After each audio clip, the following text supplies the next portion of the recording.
Akhirnya saya harus keluar untuk menambah pengalaman, yaitu bermulazamah dengan Syekh Abdul Aziz bin Baz. Dari situlah hadirin sekalian, apa yang selama ini sayup-sayup angin sunnah mulai nampak semakin bulat, pemahaman semakin terarah, dan saya menemukan sosok seorang ulama. Walaupun saya nggak mengklaim saya belajar, saya belum bisa dikatakan mulazamah, belum dikatakan berguru, karena baru 2 tahun. Hanya saya pernah ketemu selama 2 tahun seorang ulama yang sederhana, zuhud, alim, ilmunya mendalam, dan yang tidak kalah pentingnya faqih, dan sangat arif di dalam mengeluarkan statement dan pernyataan, sehingga siapapun Pak tidak pernah tersinggung walaupun dikritik oleh Syekh bin Baz. Dan majelisnya makmur dengan jamaah, ulama, orang-orang besar, dai hebat ada di majelisnya. Yang tidak kalah pentingnya yang saya tidak bisa melupakan adalah kesederhanaannya. Saya ketemui pertama kali, saya salaman minta pamit untuk ikut majelis. Beliau mengatakan, Syekh, karena beliau buta, saya dari Indonesia, saya ingin ikut bermajelis sama Syekh. Oh iya silahkan, tidak ada masalah, karena ini adalah majelisnya semua kaum muslimin, nggak ada Arab, nggak ada Ajam. Ketika itu yang dikaji adalah tafsir Al-Baghawi. Hadirin sekalian, saya temui seorang ulama yang sangat sederhana. Surbannya surban yang tidak diada-ada. Bajunya pun saya lihat baju yang sangat lama, kadang dikit ada bolongnya. Makan bersama kita, tidak ada tempat khusus untuk beliau bersama orang besar, nggak ada. Kita bikin makanan karena kajian itu nanti ada makan bersama beliau, digelar pakai sufroh, itu kita makan berhadap-hadapan. Siapa ketemu dia cuci tangan bareng di satu tempat, makan bareng, duduk bareng, dan apa yang dikeluarkan semuanya tidak ada yang dari jamaah dari beliau, yang ada di luar pun sama dengan yang di dalam, nggak ada kemunafikan dan diada-ada. Yang di luar itulah yang ada di dalam. Ketika beliau bisa membeli makan enak, yang keluar pun enak. Kalau memang adanya seperti itu, yang keluar juga seperti itu. Dan subhanallah tidak kalah kedermawanannya.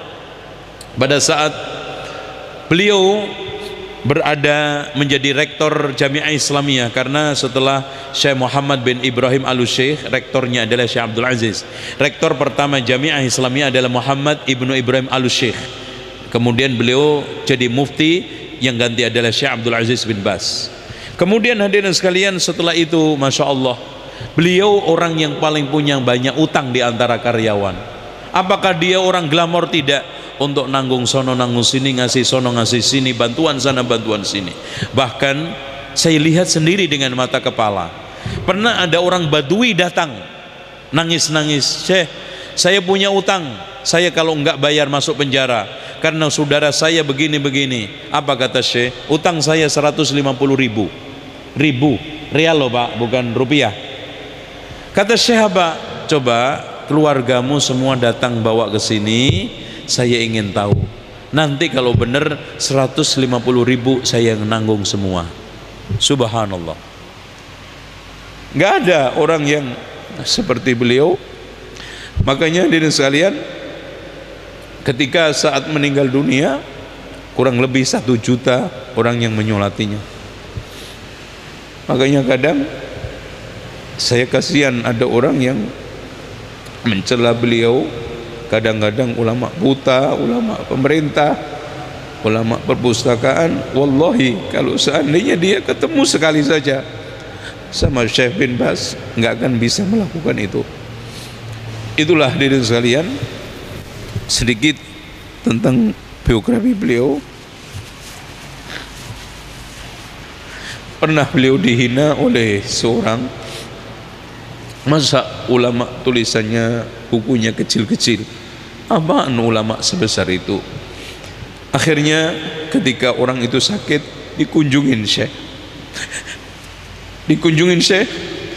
Kemudian orang tersebut menyambutnya dan kaget. Kemudian Syekh bin Baz mengatakan, wahai fulan, kalau ulama yang tulisannya besar-besar itu banyak, dan saya nggak bisa. Yang belum banyak menuliskan buku di antara ulama adalah orang-orang awam. Itu belum banyak. Makanya saya tulis buku kecil-kecil agar orang-orang awam bisa mendapatkan agama yang sahih dan lurus.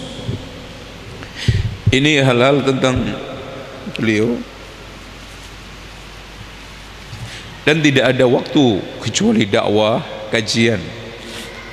Dan beliau ada 3 tempat di Riyadh, kemudian menjelang haji ke Taif, kemudian setelah haji masuk waktu dia adakan kajian di masjid di daerah Aziziyah yang sekarang namanya pun disebut nama Masjid Syekh Abdul Aziz bin Baz.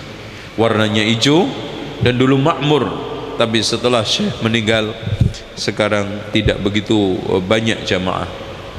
Inilah hadirin sekalian, beliau seorang alim, seorang sederhana, dijulukin Walid. Semua orang segan dan juga senang.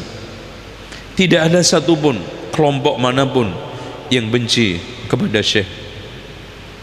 Beliau dibanggakan oleh raja, menteri, dan orang-orang pejabat besar, dan sangat menjadi tumpuan orang-orang awam dan juga fakir miskin. Beliau tidak punya kekayaan apa-apa ketika meninggal dunia, bahkan habis. Ternyata gaji yang begitu besar, cukup fantastis kalau kita sebutkan, habis digunakan untuk menyantuni mahasiswa. Banyak ikhwan, mereka yang datang dari Aljazair, dari Eropa, dari Amerika, yang mau masuk belajar ke Madinah, ke Riyadh, ke ini nggak diterima, yang nggak bisa pulang juga, akhirnya beliau yang nanggung. Sebulan ada yang ditanggung 2.000 rial, ada yang 1.000 rial, semuanya keluar dari beliau. Inilah seorang ulama yang sampai hari ini belum saya temukan sosok seperti itu.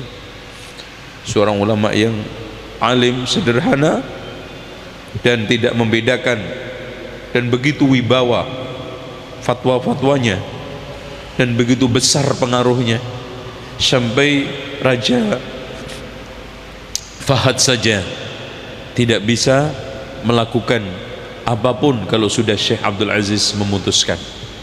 Itulah seharusnya ulama kerjasama dengan umara, dan ulama lebih kuat, lebih hebat, lebih memiliki kekuatan, sehingga negara jalan seperti yang dulu.